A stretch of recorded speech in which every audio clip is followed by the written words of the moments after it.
Hello everyone and welcome back to this channel.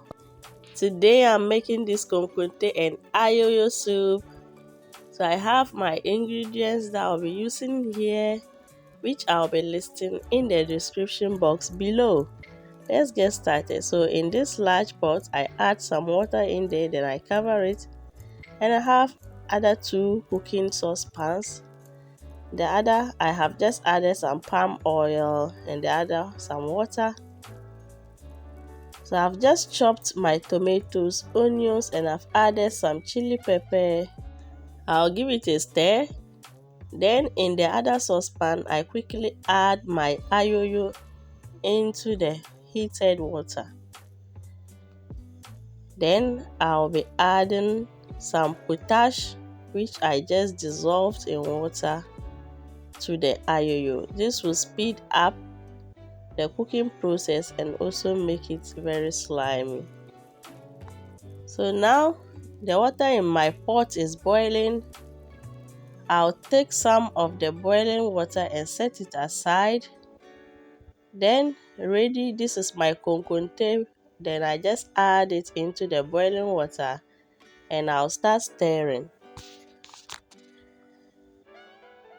I have to be gentle, if not it will splash on me. So I have seen that it's very light at this stage, so I'll just add some of the konkonte. The konkonte is made from dried cassava that has been pounded and then milled to become this powdered form that I have here. Normally here we are used to mixing the corn flour with the konkonte to make our tuwo zafi. That is one of our main meal. So as I am stirring, I also check on my soups. That is my ayoyo and my stew. So I'm just adding some salt and stock cube to the stew and my tomato paste. So usually that's how we do it when we are cooking a lot of things at the same time. You look at this one, then you look at this, then by the time you realize everything is done, then you move on.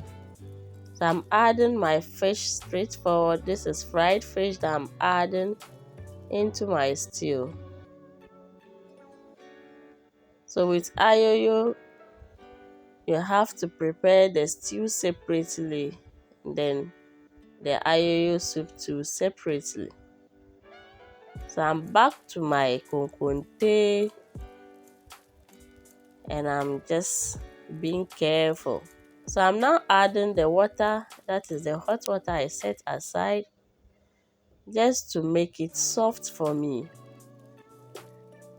So I'll continuously turn it this way till everything becomes loose.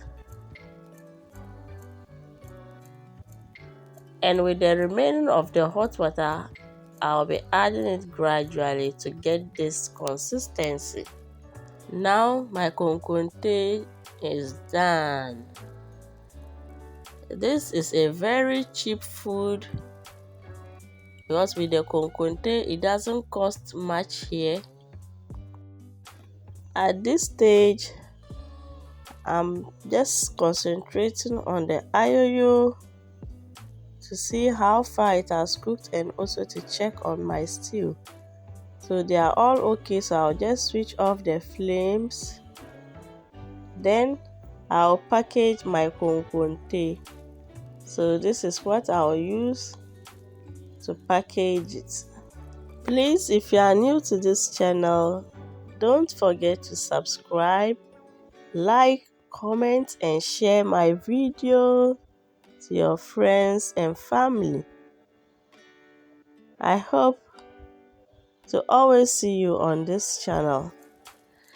And to my old subscribers, I'm most grateful to you guys for the support. Now I'm done with the konkonte, so I'm just using these kebab sticks to make my ayoyo smooth. You may decide to blend it. So I have added some dawa dawa, salt and Maggi cube, and some fish powder into my ayoyo. Remember, I had to put the flame off so that I could use the kebab sticks to make it smooth. So after making it smooth, I just placed it back on the fire and I added some few ingredients. Now everything is done and it's time for me to serve this wonderful dish to my family and myself.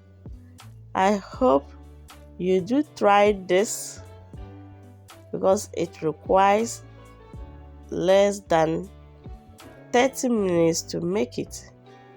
See how gorgeous my dish is. Hope to see you next time. Have a wonderful time. Bye.